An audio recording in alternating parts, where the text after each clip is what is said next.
I've made this beautiful geode clock to match with my room. Let's get into the process of how it started. I first prepared my canvas with gesso and then I mixed different shades of white and purples.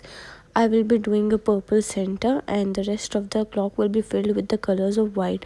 So I've mixed different shades of mica powders and opaque pigments to just create some variation, and I'm now pouring it in lines.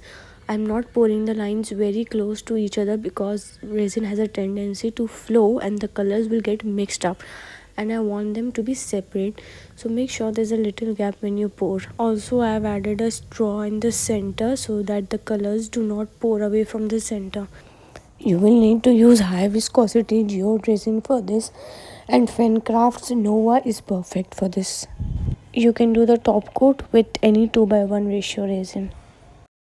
And now after all the pouring of the center is done, I'm just taking an ice cream stick and just touching the colors with each other. Meanwhile, my helper is pouring the shades of white.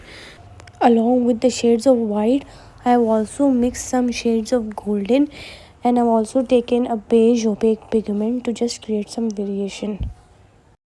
And now I'm using a blowtorch to blow all the bubbles. Do not use a heat gun on your geode pieces because the colors will again blend with each other and you don't want that happening at all. If you think your resin will start curing before you complete your pour, then you can mix your resin in two different batches. So this is the final result. I put the stones in the second layer. So these are real fire pit crystals, and I've just added a golden border in them. I've also created some lines with markers to further highlight the different colors. Please subscribe to my channel if you found the video helpful. Thank you for watching. You can also follow me on Instagram.